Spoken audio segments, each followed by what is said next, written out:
are there any pearls of wisdom or piece of advice that you would give to those young people? The first piece of advice I'd say is just do it. Yes. Like, don't think about it.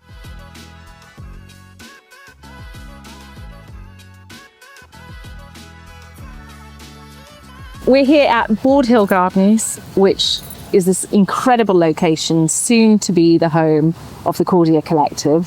Thank you so much for having us. It is such a pleasure, and the sun is partially shining for us. So in case you haven't noticed, we are in the great outdoors. So any additional sounds than our lovely voices is the sound of nature. So please enjoy. Now, we're a little way away from Apricity in London, aren't we? We are. And I really want to jump in and ask you, on this incredible journey that you've been in some phenomenal kitchens, how many people, menus, recipes, there's such an incredible kind of story in your journey. And I just wanted you to share with us who you felt was one of the most memorable people that has helped contribute to that journey for you. It is a super interesting question. I think there's been many along the way. I would say one that kind of cemented the path that I took to be where we are today, I would say would be Dan Barber from Blue Hill at Stonelands in upstate New York.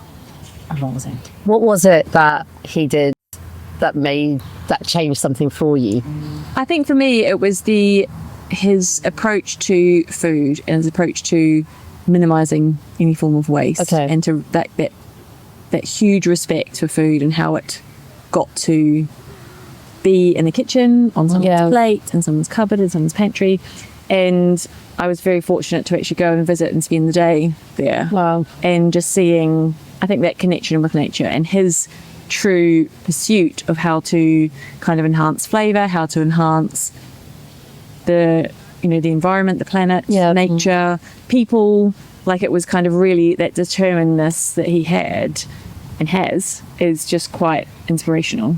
Yeah, it feels like a lifelong kind of project, not just something being done in the moment. And I'm sure that probably influenced you and your journey. And I think that it is as cliche as it sounds, is a journey, because it's, and we're just a tiny speck in this huge, amazing planet. And I think Mother Nature is just what we owe everything to. So in a way, it's kind of like, how can we enhance it rather than take away from it and detract it and just be part of it? Do you think that was the natural kind of progression from having your beautiful restaurant in central London, where this ethos is very present there, and you really feel it when you walk into the restaurant? But is this the second iteration and the kind of further fulfillment of that legacy now that we are actually amidst nature, and it's the next progression of what Apricity is for you? 100%. I think you've summed it up so beautifully, because I think for me, Apricity was, I guess, a bit of an experiment in some ways. Could I do things differently in terms of the people element, planetary environmental element, and just actually how a restaurant functioned? And I think it was, kind of, you wouldn't expect Apricity to be in the middle of Mayfair. But I think that was also what was quite beautiful about it, was that I was given that amazing opportunity and kind of created something really special with an incredible group of people. So it was like, well, what was next? And I think for me, part of me always said, I don't want another restaurant. Like, one is enough. It's plenty. It's beautiful. But then this kind of came into my path, and I just fell in love. I love that, and I can really see why. It's absolutely beautiful. And I think it's very as chefs, we're always often in basement kitchens. There's no natural light, there's long hours, there's a kind of unavoidable element to some of those jobs and positions that we've got, but really this return to nature is really exciting. And do you feel that your approach to food will change now that you're actually completely encompassed in Mother Nature? I think that my approach to food, in a way, I guess for me it was, there is a slight disconnect if you're in a basement kitchen in central London and you're getting this beautiful produce come in. It's like, wow, this is amazing, but you don't necessarily see that extra step of where it's come from, or what's influenced it, or what has the weather been like this year, so how can we enhance the crops, what's detracting from them. So I think to actually be able to be fully present in nature is, for me, the bit that is so important, and I think it will just create a better kind of tasting flavour kind of dish, and to be able to be so close to it, I think is just the bit that excites me about it. And what, I guess, will you be doing differently here than what you do in London? Because I feel like when you start, you know, when you opened up, you were doing things differently to everybody else. So it would be really interesting to hear from you, like, being here, apart from obviously being in nature, like what's going to be that point of difference, I guess, between the two restaurants and what you're doing out here as well with the food and the wines and yeah, everything. I mean, I think, yeah, there's so many, I guess it's such a big kind of project or big scope, and I think the bit that really excited me too is to be able to kind of really have our own ecosystem. So it's kind of, you know, in everything, like to fully close that loop, which we do really well at Apricity, I would say, but I think to be able to take it a step further, to have everything kind of within its own ecosystem. So, you know, a prime cut of meat or vegetables used in the restaurant, then kind of the you know, we mint something to make something for the cafe, and then for the bakery we've got the leftover bread that gets turned into. So it's just this whole like functioning. It's a science, it feels like. Actually, but I think it's that sense of just being able to really close that loop with the drinks as well. So kind of, you know, we're bang smack in the middle of incredible plants and foraged goods, and just, you know, the magnolias were out a couple of months ago, and just be able to use those like plucked fresh from the tree, and to be able to create something that is just literally has travelled 10 metres or whatever is just, you know, it's every chef's, well, a lot of chef's dreams. Yeah, it is, and that's why I'm coming to Comedy for you. So you will find me in the corner, plucking anything you like from any tree that you tell me to, because it really is such an incredible opportunity to reconnect with nature and with the supply chain, the food chain. And have a better understanding of the product, the way it's used, and to minimise waste, which I think often we're really disconnected from when we work in cities. I think it's just a given. But I just want to talk about how important sustainability has been to you in that journey. As you, obviously you've worked for some wonderful chefs and businesses through the years, and as you came into the next chapter of Chantelle Nicholson and all that you stand for, how important has sustainability been to you in creating, you know, not just your brand, but your food ethos and how people think of you in our industry? I think for me, it all stems from growing up in New Zealand and being surrounded by nature and incredible produce. I think having, you know, an extended family that had have a stone fruit orchard. So for me, it was kind of being right up close and personal with how hard that can be, how challenging that can be, but also how incredible, and how flavour is just something that you can't. Like, it takes so much to get that, and once it's there, it is just, you can't beat it. I'll never, you know, for me, cherries, apricot, peaches have just this incredible flavour, and it's time and place, but that I can never replicate anywhere else but in that specific spot in New Zealand. And I think for me, the appreciation of that and respect for it is really what kind of drove me into what I do today, in terms of like really kind of trying to regenerate what we've slightly degraded in some ways, but on a positive note, to actually just try and make sure that everyone can enjoy it. And I think that's the bit about here as well, is for obviously the team, but for our guests, for our suppliers, like everyone that encounters and comes into contact with, you know, whether it's a restaurant, the bakery, the wine bar, the workshop space, like there is a touch point for everyone to be able to access nature.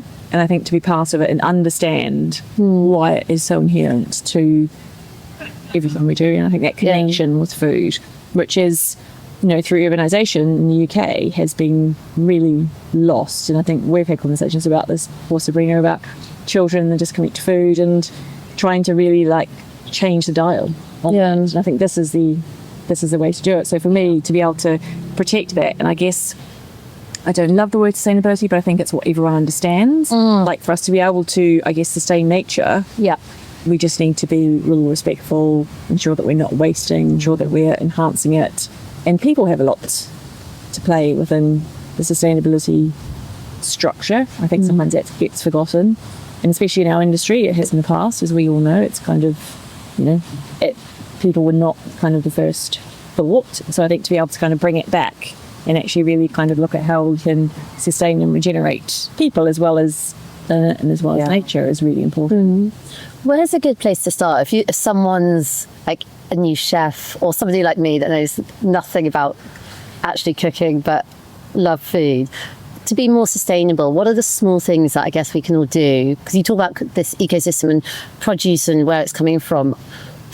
Is there any advice that you could say, like, this is what you need to start thinking about? These are small things that you could do. Where's good to start? That's a really great point, because actually it's a thought. Yeah. And it's a thought that starts it. So a thought before the action. And even if it's just you're thinking more about it, like that is a really positive step. Yeah. So even if it's thinking about where, even if you're, I used to be very lucky that I had a farmer's market around the corner from me. Yeah. I don't have that anymore, but if I'm going, if you're going to the supermarket, Yeah. like where is that food coming from? Yeah. It baffles me, something as simple as a banana. I'm like, it is incorrect that it is so cheap. Yeah. And food should not be cheap. Like, it should be accessible, but it shouldn't be cheap, because there are so many people involved in that process. If you think one banana, how many people have been involved in the process of getting that banana to you? Yeah. And it only costs 26p. That's what I mean. It's just, it doesn't make sense. Yeah. It's not common sense. And I think sometimes if you can step back and say, hold on, does this make sense? Yeah.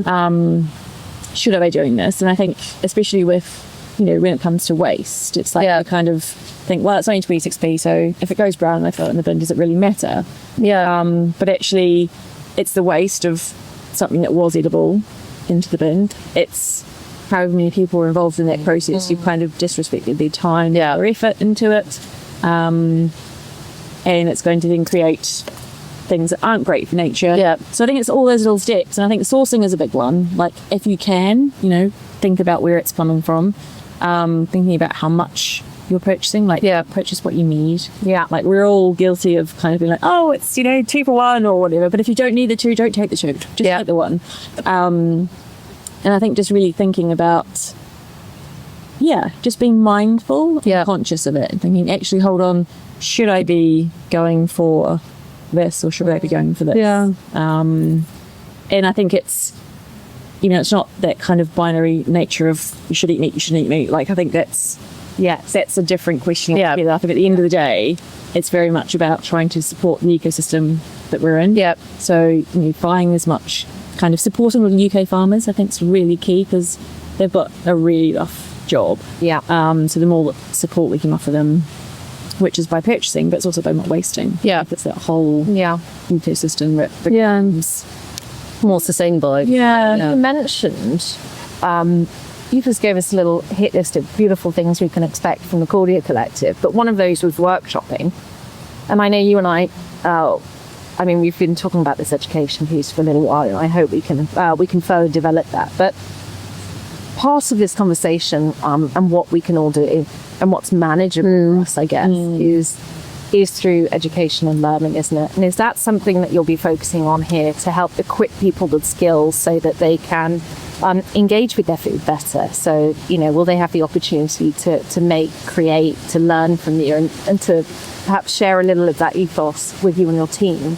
Yeah, I think for me that is the kind of the ultimate, isn't it? And the fact we have a market garden across the road, so people can actually get their hands dirty, see where it comes from, and then come and learn a bit about it. Yeah. I think the restaurant will be overlooking a walled kitchen garden where everything is actually edible. Oh, wow. Elementals. Didn't know that was a thing. But just to be able to, I think, again, that connection is just so strong. And someone made a really interesting point to me the other day about that people have a disconnect with nature and they see themselves as a spectator. So they come and look in a beautiful garden, but there's a distance between just observing versus actually realizing that you are so inherent to how this, if we continue doing certain things, we won't have this. Yeah. So it's how can we kind of enhance it rather than it just being an arm's length transactional relationship that actually we've got to really immerse ourselves in it, which is exactly what the team can do, the guests can do. People can just come and have a wander in the garden. They can hop and try a cocktail that's made from some foraged things or a soda, or there's so many little touch points for it.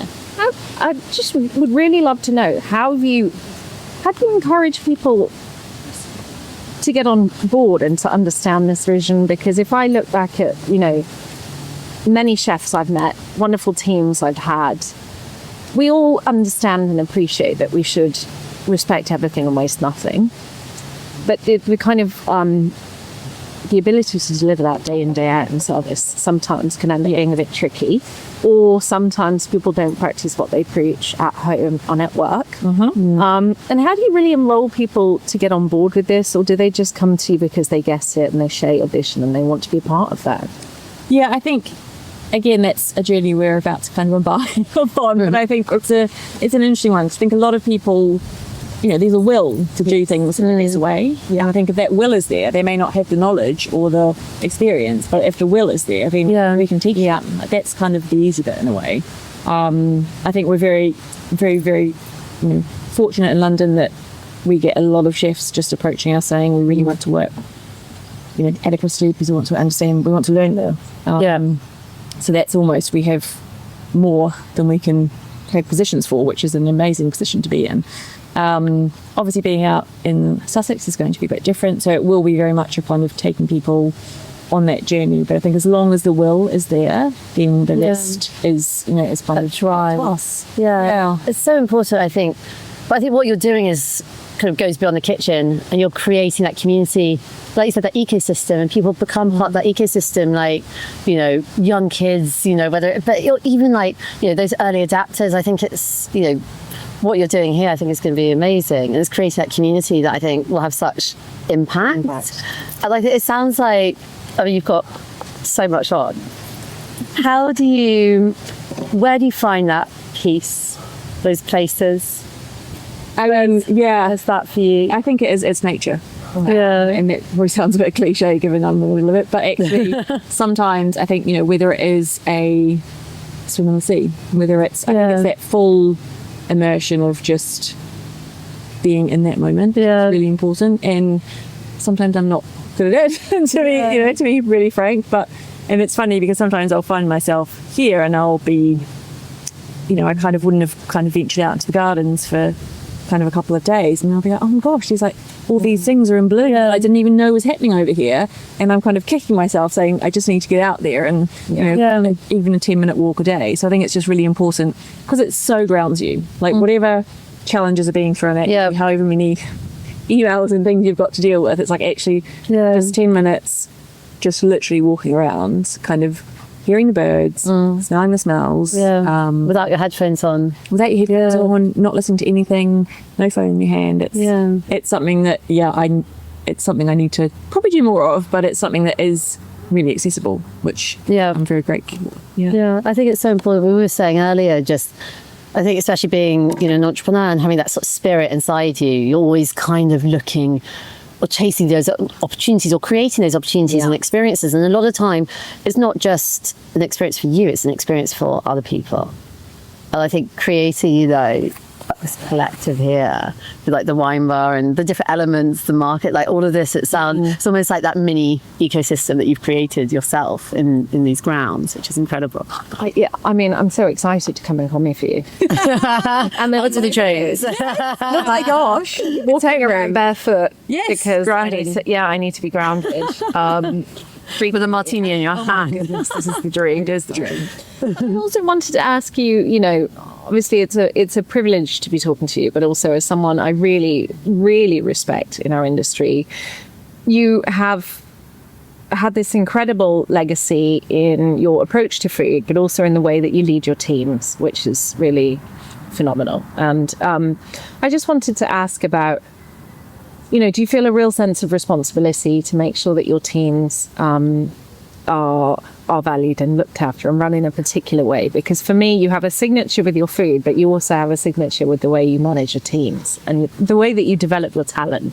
So I just wondered if you might share a little with me about that and the incredible sort of stable of female talent that you have. Incredible business and as part of your legacy, which is something that we are all really proud of and aspire to, I think.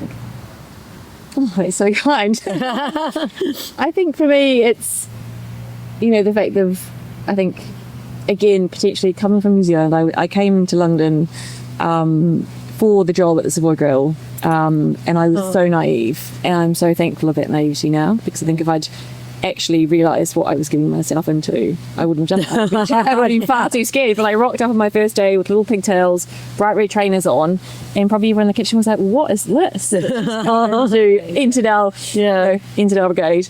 And I think for me, it was always understanding that without people, we can't do it. And I think for me, I was always, when I first started, it was a big brigade at the Savoy, and you knew that if one of those people, if something wasn't right or something wasn't happening, it didn't work, it didn't gel, and I didn't feel good about it. I don't think anyone else did.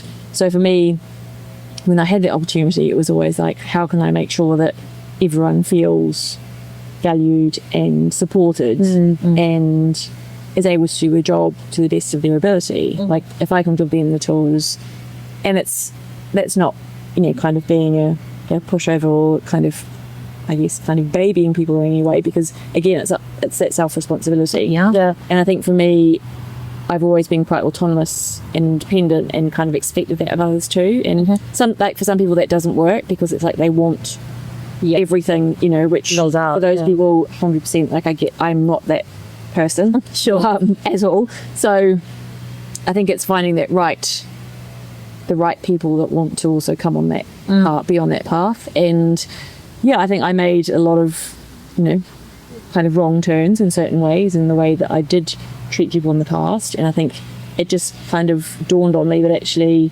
I needed to, how would I want to be treated? And I think having gone through the iterations of if we think about 20 years ago, kitchens in London, I had some great experiences, I had some really not great experiences. So for me, it was like, how can I ensure that, on the whole, it's a positive experience for people? And I guess sometimes it is that just, we're all people. At the end of the day, we're not robots. We all have feelings and emotions, and sometimes they can, slightly go on the wrong tangent, and sometimes you kind of need to hold them back. But I think it's very much about just, again, that respect for people, that everyone, and I think everyone is doing their best.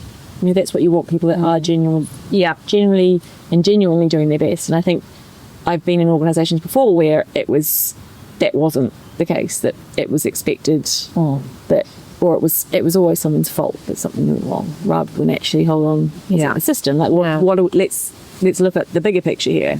So I think for me, I was always conscious that wasn't the way I wanted to run my businesses. So I guess long, convoluted way of getting around it's kind of that just genuine respect for people and what each individual can bring to the table, which is very different from many people. So I think it's not a one size fits all ever, and it's being able to kind of adapt and change and kind of move forward. As we know, like as chefs, you're nothing without what's around you. And we all know that the guest experience is better, the dish is going to taste better, the flavour's going to be better, everything's going to be better when you've got around you. I love that so much. I'm moving in, I'm just saying. To let everybody know, I'm a little tent over here. I love that.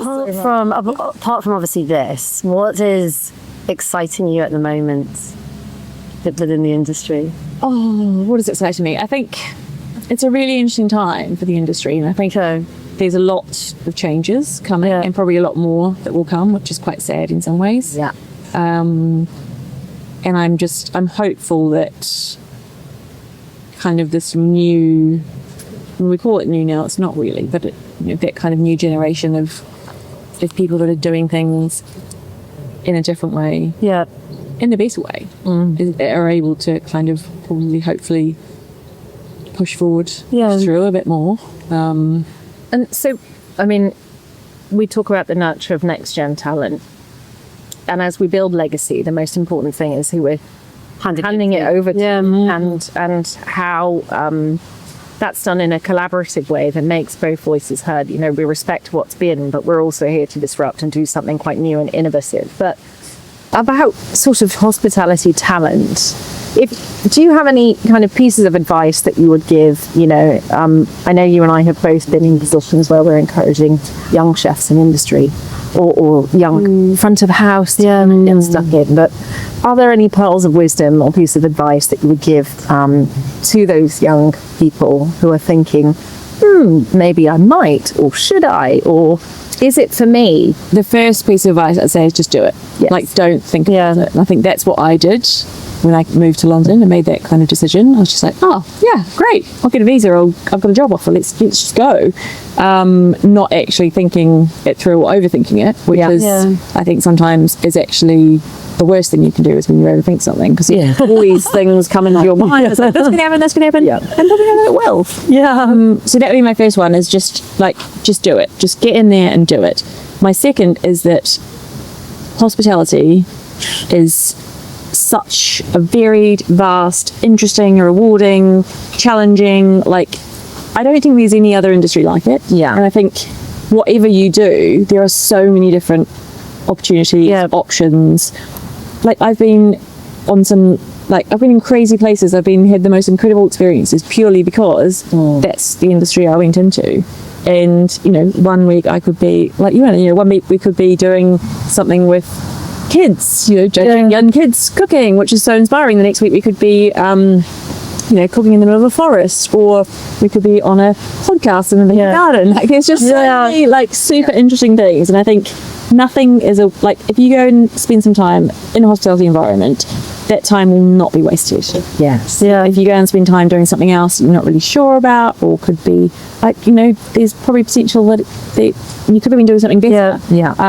Whereas whether it's cooking, whether it's bartending, whether it's kind of wine knowledge, whether it's reservations, whether it's marketing, whether it's there are so many facets to it that you can kind of do a bit of everything.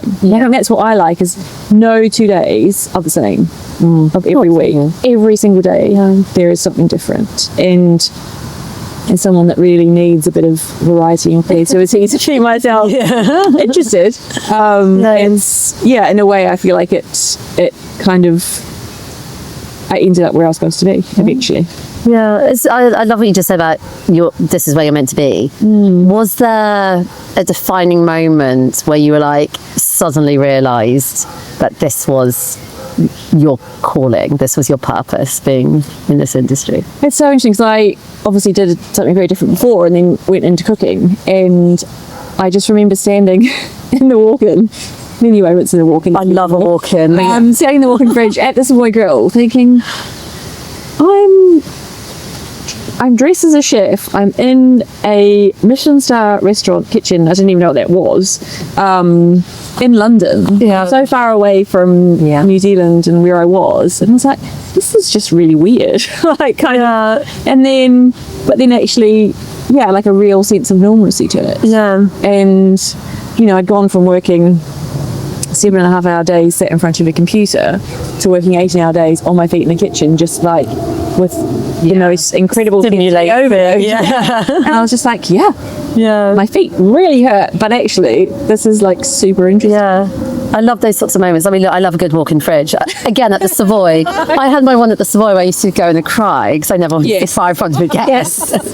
We've all had those walk-in fridge moments. But it's those moments, I think, where you're suddenly this is what I'm meant to be doing. And I think it goes beyond every dish that we make or drink that we make, and it's just the impact I think we can all have on people's experiences and life is so special.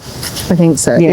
Which is very so. I mean, they should rebrand the walk-in, shouldn't they? We should have it's a cupboard for consideration. Cupboard for consideration. I'd always have a mindful moment in the fridge just when someone had done something really foolish. I just need a minute. Just to have a minute. Just kind of open walk-in fridges on the street for this. I think this actually would be a really good concept. I will minute for absolutely the next rollout. So when you're not at Apricity in London and you're not working on this beautiful project here, and you're at home, what is it that we can find in your cupboard? I am dying. Oh yes, and then I'm going to ask about what you drink after this. Things that you always have in your cupboard, or your post snack. Things I always have in my cupboards. It's very random, my cupboard, because I think my week is so different every week. I will always have chili crisp. Oh yes, because just olive oil. Yes. I will. That's what I have in my cupboard. In my fridge. Yep. I will generally always have a cabbage. Oh, okay. Versatile. So many, I just think it's so underrated. Cabbage is probably one of my favourite vegetables. That's so underrated. I will always have Kerrygold butter because it is just great butter. flavourful. Cheese, always cheese. That's kind of my core staples, to be honest. In my freezer, I'll hopefully have some really rich chicken stock. I would have made, kind of try and keep that topped up. That's a very random. No, I will always have I'll still spot drinking. What do you drink? gin. I do love a dry gin martini. Oh, stunning. Especially when fig leaves are in season and fig leaf gin. It's just so good, right? It's, honestly, we used to have fig leaves in Embankment Gardens. And as part of the initiation, the head bartender used to say to barbacks, go take them. And obviously, you'd have to be careful because there's can't really go pick fig leaves in Embankment Gardens. But we made this fig leaf cordial syrup, and it lasts a year. And I'm eating a martini also this week. There's this really lovely way. So obviously in the kitchen we pickle, we preserve, we make jams and otherwise. But it's such a beautiful way to capture the moment of this season, isn't it? Yeah. And then to From a enjoy sustainable side of it, drink through the year. How special is that? Yeah. And I think there's so much bringing that food and drink elements together.